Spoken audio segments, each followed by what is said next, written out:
Halo kawan mesin, saya Jufikri Ahmad. Sekarang kita mau bahas salah satu mobil listrik yang bisa dibilang kompetitif di segmennya, yaitu Hyundai Kona Electric. Sebelumnya Sound and Machine udah pernah bahas Hyundai Kona Electric ini waktu di pameran IIMS 2024, dan kemudian juga pernah dibahas waktu first drive-nya sama Om Anto. Nah, kali ini kita mau bahas seberapa capable mobil listrik ini dibawa jarak jauh. Penasaran? Ikutin terus video ini.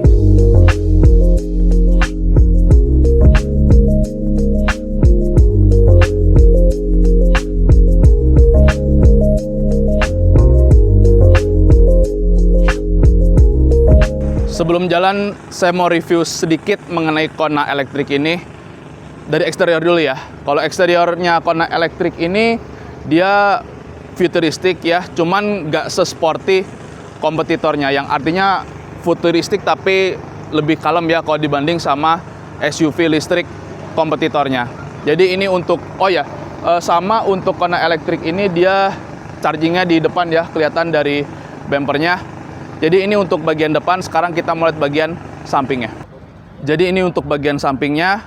Bagian sampingnya ini dia kelihatan lebih kalem ya, garis bodi sampingnya. Dan juga untuk peleknya ini kelihatan lebih proporsional ya, dengan pelek berukuran 19 inci, bannya ini 235/45, yang artinya ini kalau dari samping sih kelihatan proporsional dan juga lebih kalem, tapi tetap dia karakternya ini dia futuristik. Jadi ini untuk bagian samping. Sekarang kita melihat bagian belakangnya. Jadi ini untuk bagian belakangnya.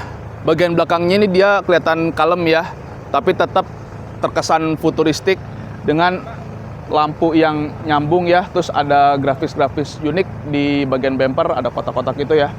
Dan juga untuk lampu belakangnya ini agak unik ya, ada yang bagian atas sama bagian bawah, dan ini kayaknya buat mundur.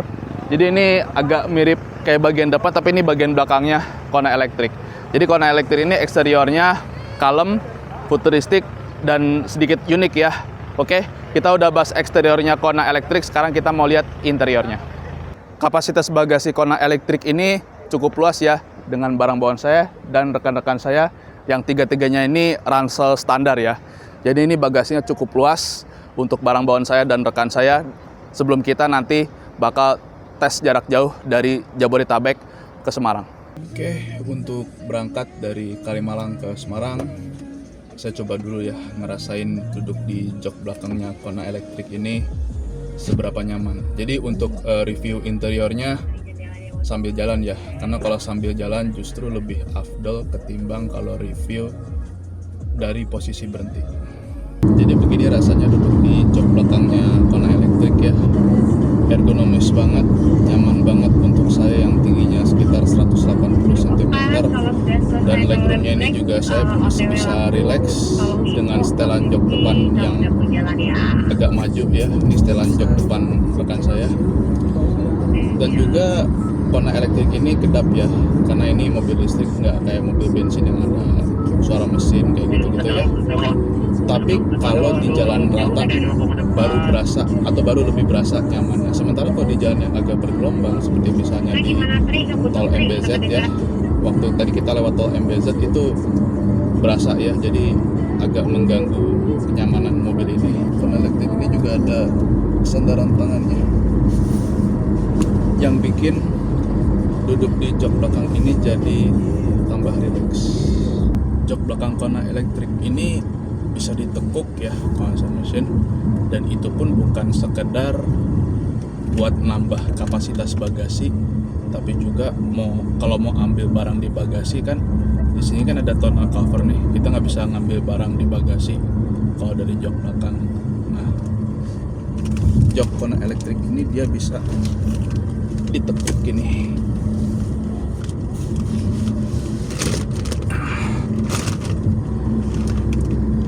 Jadi kalau mau ngambil barang ya bisa ditekuk.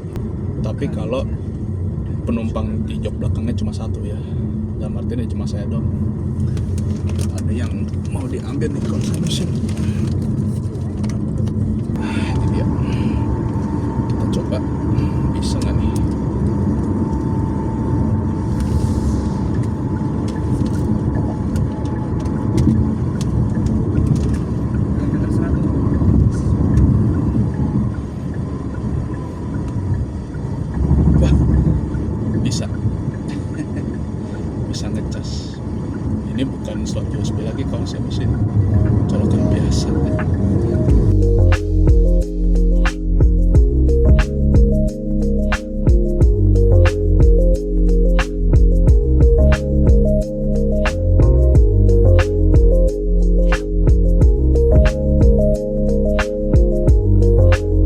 Jadi interiornya Kona Electric ini dia termasuk yang balance ya, dalam arti dia nggak cuman canggih tapi juga dipikirin convenience-nya atau kenyamanan penggunanya.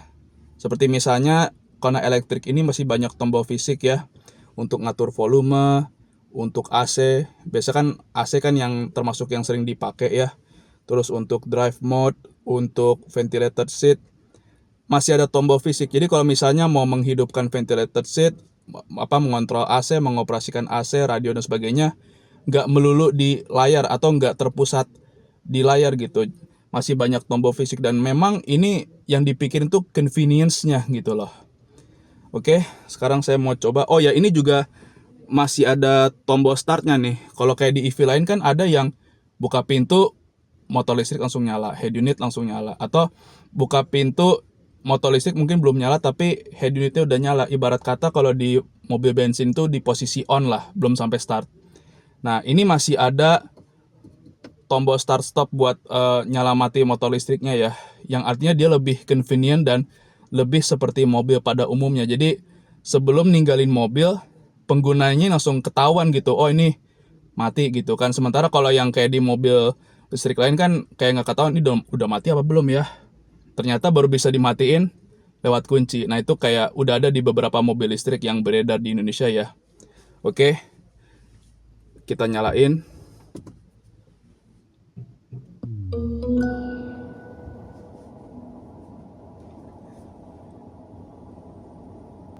Oke, kita lihat di sini ada fitur apa aja. Baterai, setelan profil, ada arah kiblat juga di sini, telepon, proyeksi ponsel, memo suara, setelan, mode vale, panduan daring, ada arah kiblatnya juga. Oh jadi ini ada fitur kita bisa ngeliat status baterainya tinggal berapa. Terus di sini ada penggunaan listriknya seberapa. Oh di sini juga ada nih daftar stasiun pengisian daya, yang artinya ini termasuk yang dipikirin lah. Di sini ada kelihatan ya baterai udah tinggal berapa persen, stasiun pengisian kendaraan listrik udah tinggal berapa kilometer lagi, terus sampai tujuan tinggal berapa kilometer lagi, posisi di rest area kilometer 207A, yang artinya ini udah nggak begitu udah masih jauh sih, 220 km. Dan untuk AC dia juga tombol fisik, jadi kalau mau gedein kecilin AC ya lewat tombol-tombol ini. Dan di layar ini kelihatannya sih nggak ada tombol buat pengaturan AC ya, yang artinya mobil ini canggih tapi dipikirin juga aspek yang lain gitu ya. Salah satunya convenience, kayak misalnya kalau AC terus drive mode mah nggak begitu perlu nggak begitu mesti di layar multimedia. Terus ini di sini juga ada around view monitor, dan ini yang menarik ya, dan juga untuk pengoperasian lampu sen sama wiper masih seperti mobil pada umumnya. Seperti misalnya sen di kanan, wiper di kiri, sementara shifter ada di bawah sen, yang artinya ini cukup dipikirin ya convenience-nya. Jadi nggak cuman asal canggih atau canggih tapi yang sebenarnya buat orang tertentu tuh ribet gitu loh. Oke, jadi untuk interior Kona Electric ini dia bukan cuman canggih tetapi juga untuk user friendliness atau keramahan untuk penggunanya itu bener-bener dipikirin ya. Dan juga untuk setirnya ini, dia ini bener-bener padat ya, jadi dipegangnya tuh antep gitu. Dan di sini menariknya ada pedal shift ya, cuman saya belum tahu ini gimana fungsinya kalau di mobil listrik. Kalau di mobil bensin kan pedal shift buat naikin gigi atau nurunin gigi ya, tapi ini buat apa di kendaraan elektrik saya belum tahu ya kegunaannya apa. Tapi yang agak anehnya plus di kiri, minus di kanan. Padahal kalau mobil bensin pada umumnya kan untuk naikin gigi di kanan, nuruninnya di kiri gitu kan. Ini agak unik juga gitu loh. Oke, kita udah bahas interior. Sekarang saya mau ngerasain nyetir Kona Electric ini. Untuk shifter nih unik banget ya, bukan di ke atasin atau ke bawahin tapi dijewer. ya kayak gitu lainnya.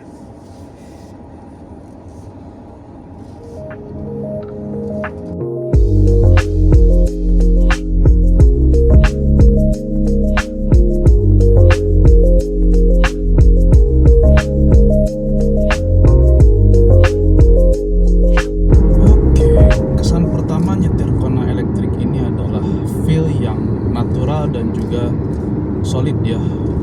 Ya selain karena setirnya ini yang benar-benar antep pada saat dipegang, juga karena rasa berkendaranya. Ya bahkan seperti atas arahan panitia ya, kecepatan di 90 km per jam ya masih gampang diatur ya. Padahal ini belum pakai cruise control atau apa, masih mudah untuk mengatur kecepatannya. Dan juga untuk Kona elektrik ini ada keunikannya ya, seperti misalnya kalau kita ngesen kiri gitu. Nah di layar panel instrumennya ini langsung menampilkan apa yang ada di sebelah kiri mobil ini. Jadi nggak begitu perlu ngeliat ke layar multimedia, cukup lihat di panel instrumennya ini. Begitu juga pada saat kita sen kanan, layar multimedia akan menampilkan apa yang ada di sebelah kanan mobil ini. Jadi dia lebih aman ya. Ya meskipun di Kona elektrik ini juga ada kaca spion biasa ya, kalau memang lebih prefernya kaca spion biasa ketimbang yang ada di layar multimedia ini. Yang artinya Hyundai cukup mikirin lah convenience-nya. Ini baru jalan. Jadi seperti yang saya bilang tadi, nggak asal canggih tapi juga dipikirin. Kona elektrik ini juga terasa stabil ya di kecepatan tinggi, terutama pada saat di jalan tol, yang membuat mengendarai mobil ini terasa menyenangkan dan juga tidak begitu terasa bosan ya, karena ini bener-bener antep gitu, solid. Sayangnya saya belum bisa cobain mode sport untuk sekarang ini ya, karena sekarang lagi ngetes kemampuan jarak jauh dari Kalimalang ke Semarang. Jadi untuk sementara ini saya berada di Eco Mode dulu sampai di tujuan akhir, yaitu di Semarang. Keunikan lain dari Kona elektrik ini adalah pedal shiftnya yang minus di kanan plus di kiri. Padahal secara common sense plus di kanan minus di kiri, karena kan plus itu kan buat naikin gear, sementara minus itu buat nurunin gear kalau melihat mobil bensin yang pakai pedal shift ini ya. Tapi cuman saya belum tahu kegunaan pedal shift ini apa, dan sepertinya sih ini untuk mengatur deselerasinya. Tapi sayangnya saya belum bisa coba fitur-fitur itu sekarang ini, mungkin nanti. Kona elektrik ini posisi duduknya nyaman banget ya, ergonomis banget, dan ini yang bikin nyetir jarak jauh itu enak banget, nyaman, dan rasanya kayak hampir nggak ada bosan-bosannya gitu. Dan ini nyaman banget ya. Meskipun demikian ya, kalau udah nyaman setidaknya ada beberapa yang harus diwaspadai ya, seperti misalnya ngantuk, atau mungkin kakinya nggak nyadar atau udah injek pedal gas lebih dalam, yang bikin listriknya ini jadi, baterainya jadi boros gitu. Dan ini nggak berasa ya, udah jalan sekitar ratusan kilometer, bener-bener nyaman gitu loh. Tahu-tahu udah sampai sana aja. Jadi ini bener-bener nyaman ya Kona elektrik ini untuk nyetir jarak jauh. Meskipun untuk konsumsi dayanya ini agak-agak gimana ya, rasanya agak susah ya kalau mau ngirit konsumsi daya listriknya ini. Ini aja sekarang udah 21%, sementara jarak ke Semarang itu masih ada sekitar 50-an kilometer, 60 kilometer lah, yang artinya masih jauh. Dan baterai 21% ini kalau diperkirakan bisa sampai 85 km. Cuma ya nggak tahu deh sampai sana nanti udah tinggal berapa persen gitu ya. Tapi kalau ngelihat dari layar display ini sama jarak ke Semarang ini mestinya masih sampai. Ya mungkin udah tiris banget sih, tapi ya kita coba deh. Oh ya, Kona elektrik ini kalau untuk di jalan rata dia tuh enak banget ya. Tapi kalau di jalan yang bergelombang agak-agak berasa ya goncangannya. Mungkin karena setelannya yang agak terlalu keras ya, jadi pada saat lewatin kayak misalnya tadi di MBZ itu goncangannya lumayan berasa. Dan juga jalan yang agak gelombang misalnya kayak aspal yang mungkin baru ditambal atau apa itu berasa ya. Artinya kalau mau bener-bener nyaman pakai mobil ini ya kalau bisa sih ya di jalan rata ya. Wah, ini ada peringatan baterai EV lemah. Wah, kira-kira nyampe nggak nih baterai EV lemah? Nah, di sini serunya kalau nyetir mobil listrik keluar kota. Dan memang untuk nyetir mobil listrik ini mesti perhitungan. Nggak kayak mobil bensin yang notabene cari ke mungkin ke daerah-daerah SPBU ada gitu kan. Nah, kalau kendaraan listrik kan SPKLU itu yang masih susah. Mending kalau di tempat tujuannya ada home charging. Kalau nggak kan ya repot juga gitu, nanti sampai di tujuan mau ngisi di mana, atau kalau nggak nyampe ngisi dayanya mau di mana, itu yang jadi perhatian buat para pemilik mobil listrik. Oke, sekarang kita udah masuk ke rest area kilometer 379A. Oke, kita udah sampai di rest area dan ini baterainya udah tinggal 16%, odometer 5013 km. Dan baterai 16% ini dia kalau di panel instrumen tuh bisa nempuh jarak 65 km. Jadi Kona elektrik ini kalau di jalan tol tuh enak banget ya buat jarak jauh, dan juga posisi duduknya ergonomis, nyaman, dan ini yang bikin betah nyetir berlama-lama di jalan tol ya. Ya meskipun kalau udah nyetir mobil ini ya perhatiin juga ya baterainya tinggal berapa, karena jangan sampai kasihkan nyetir toto baterai udah tiris atau malah jadi mogok di jalan gitu kan. Oke, jadi untuk rasa berkendara Kona elektrik ini bisa dibilang well balanced ya. Oke, akhirnya kita exit tol juga, artinya udah deket ya, udah deket ke hotel. Sementara baterainya 6%. 6% ini kalau di panel instrumen bisa untuk 25 km.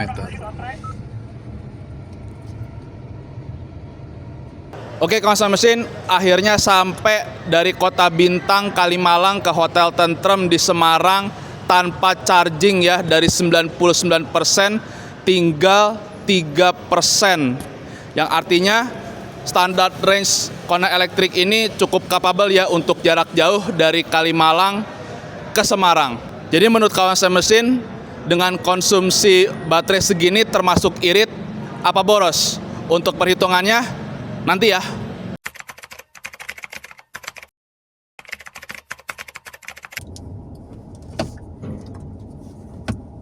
Oke, sekarang kita coba Kona elektrik di medan off-road ringan. Bantingan Kona elektrik ini di medan off-road yang ringan ini termasuk yang enak ya. Meskipun kalau di jalan tol, misalnya lewat jalan tol MBZ itu yang agak bergelombang ya agak kurang enak ya, karena memang kecepatannya agak tinggi sih. Jadi lewatin kecepatan tinggi jalan gelombang ya tentu rasanya jadi kurang enak. Tapi kalau lewat medan off-road yang ringan begini, Kona elektrik ini cukup enak ya untuk diajak medan off-road. Hanya saja ground clearance-nya ya agak pas-pasan sih kalau ngelewatin medan off-road ringan gini. Kayak tadi lewat kres ini kena bagian tengahnya. Mudah-mudahan baik-baik aja setelah keluar. Berhubung ini mobil listrik, jadi nyetirnya agak sedikit lebih berhati-hati, terutama kan di bagian tengahnya ini ada baterai. Udah balik lagi ke jalan perkotaan, dan memang Kona elektrik ini buat pemakaian dalam kota menyenangkan banget ya, terutama kalau daerah-daerah yang banyak kelok-keloknya, terus banyak jalan yang gedenya, karena kan mobil ini kan akselerasinya cukup kuat ya. Sementara kalau dibelokan dia handlingnya juga bagus. Jadi memang ini bener-bener playground ya, kan tagline-nya Your Future Playground. Dan ya ini mobil bener-bener enak banget buat diajak main, bermobilitas sambil bermain.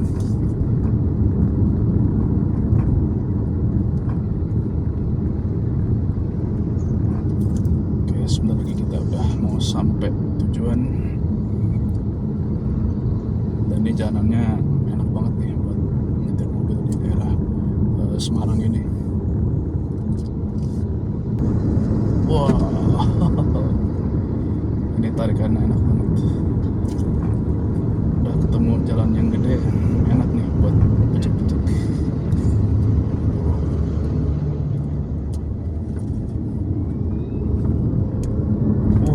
Langsung saja.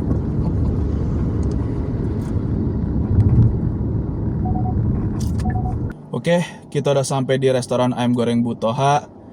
Kona elektrik ini bener-bener fun to drive ya. Tadi dipakai di daerah pelosok yang banyak kelok-keloknya, itu enak banget ya, handlingnya enak, terus tarikannya juga pas buat nyalip gitu ya. Dan juga Kona elektrik ini diajak ke medan off-road yang ringan juga enak.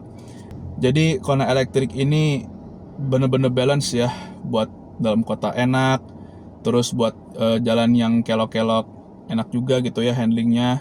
Tarikannya responsif, dan yang gak ketinggalan, dia ini capable ya. Dia bisa jalan dari baterai yang hampir penuh dari Kalimalang ke Semarang itu bisa nyampe tanpa charging. Jadi wajar sih kalau Kona elektrik ini harganya tinggi ya, karena memang bener-bener balance gitu ya. Hyundai Kona elektrik ini punya fitur vehicle to load, di mana mobil bisa menjadi sumber listrik untuk berbagai perabotan. Salah satunya perabotan untuk membuat sebuah makanan atau minuman. Seperti misalnya blender, air fryer, kompor listrik, terus yang buat steam, dan beberapa perabotan untuk membuat sebuah makanan dan minuman, dan terbukti bisa mengalirkan listrik ke berbagai perabotan tersebut. Yang artinya Kona elektrik ini cocok untuk mungkin buat konser mesin yang suka camping, butuh beberapa perabotan untuk makan di area kemah ya, atau di area camping. Kona elektrik ini bisa menjadi sumber listrik untuk perabotan-perabotan itu. Berhubung di sini ada colokan yang tersambung dengan Kona elektrik, sekarang kita tes gimana kalau kita pakai ngecas. Waktunya tinggal berapa menit lagi? 1 menit lagi.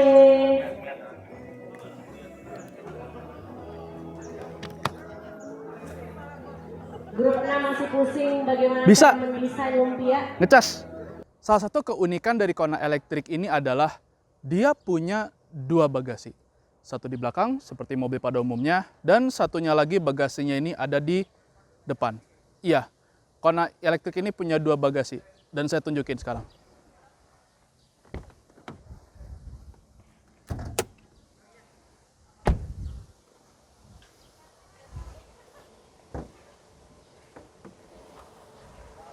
Ini bukan mesin ya, tapi ini bagasi. Mesin atau motor listriknya ada di bawahnya persis, tapi di sini ada bagasinya lagi, dan dia bisa muat alat pijat. Ini mungkin buat V12, sama ya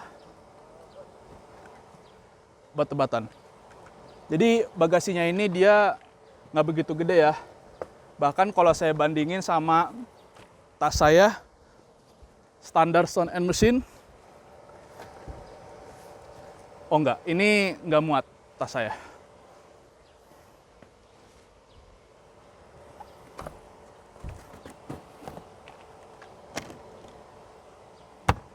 Jadi untuk bagasi depannya Kona elektrik ini bisa muat cuman buat barang-barang tertentu aja ya. Kalau barang-barang gede, lebih baik taruh di bagasi belakang. Kona elektrik ini dia punya fitur bisa terhubung dengan aplikasi Hyundai, yaitu Bluelink.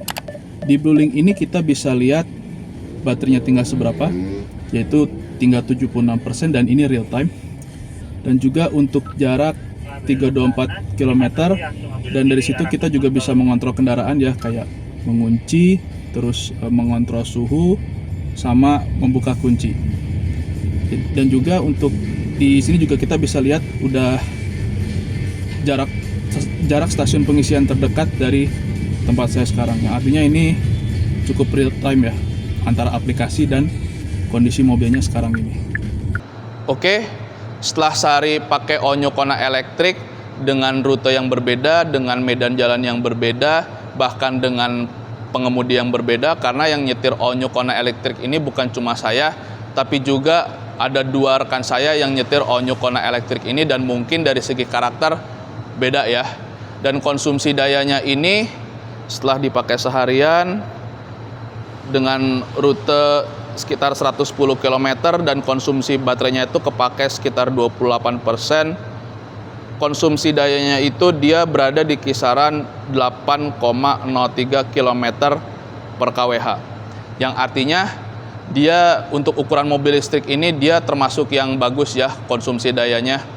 Oke, setelah 2 hari pakai Onyo Kona elektrik ini, kesimpulannya adalah Onyo Kona elektrik ini merupakan mobil listrik yang bisa dibilang paling well balance untuk harga di kisaran 500 jutaan.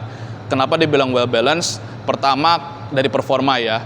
Mungkin tenaga dan torsinya gak segede kompetitor dengan rentang harga segitu atau bahkan bisa lebih murah.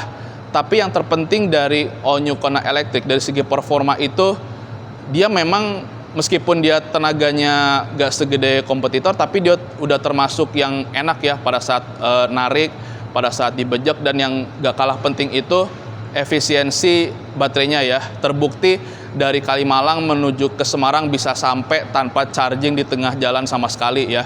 Yang artinya Hyundai cukup mikirin efisiensi itu, bahkan itu pun tipe Kona elektrik yang dipakai jarak jauh itu tipe yang standar range ya, dengan daya jelajah sekitaran 400-an kilometer.